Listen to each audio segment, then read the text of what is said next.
Ashwin Dutt Telugu cinema చరిత్రలోనే ఒక గొప్ప నిర్మాతగా చాలా మంచి సినిమాలు తీశారు. అయితే ఆయన తీసిన శక్తి సినిమా దాదాపు అశ్విని దత్ని సినిమా ఇండస్ట్రీ నుంచి పక్కకు వెళ్ళిపోయేలా చేసింది. అయితే ఆయన పక్కకు వెళ్ళిపోయినా కూడా వారసులు లేరు అనే బాధను మర్చిపోయేలా అశ్విని దత్ కుమార్తెలు స్వప్న దత్ మరియు ప్రియాంక దత్ తమ నిర్మాణ సంస్థ అయిన వైజయంతి మూవీస్ని ప్రస్తుతం టాలీవుడ్లోనే టాప్ ప్రొడక్షన్ హౌస్గా నిలబెట్టారు.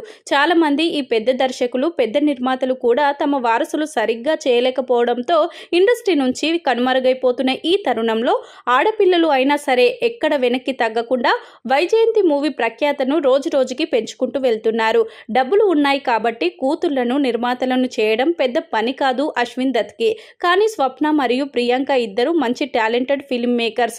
యువత ఇలా టాలెంట్తో కనుక సినిమాలను తీస్తే ఎలా ఉంటుందో మహానటి సినిమాను చూస్తే మనకు అర్థం అవుతుంది. మనం చాలాసార్లు రాజమౌళి అద్భుతంగా ప్రమోషన్స్ చేస్తాడు అని అనుకుంటాము, కానీ వైజయంతి మూవీస్ వారు చేసే ప్రతి సినిమా కూడా అంతే అద్భుతంగా వస్తుంది.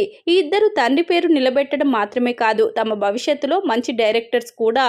అంటే ప్రొడక్షన్ హౌస్ వాల్యూస్ పెరుగుతాయి అనే ఉద్దేశంతో నాగ్ అశ్విన్ని ఇండస్ట్రీలోనే మంచి డైరెక్టర్గా ఎదిగేందుకు సహాయం చేస్తున్నారు. ఇంట్లోనే మంచి దర్శకుడు ఉన్నాడు, ప్రపంచం చూసే సినిమా తీస్తున్నాడు, అలాగే వారే నిర్మాతలుగా సినిమాలు చేసుకోగలరు. అందుకే వీరికి నిర్మాతలతో పని లేదు, దర్శకులతో అంతకన్నా పని లేదు. ఒకే కుటుంబంలో అందరూ ఉన్నారు. ఇక కావాల్సింది ఒకరితో ఒకరికి మంచి అండర్స్టాండింగ్. అది ఎప్పుడు ఉంటుంది. అందుకే వైజయంతి మూవీస్ దినదినాభివృద్ధి చెందుతూనే ఉంటుంది.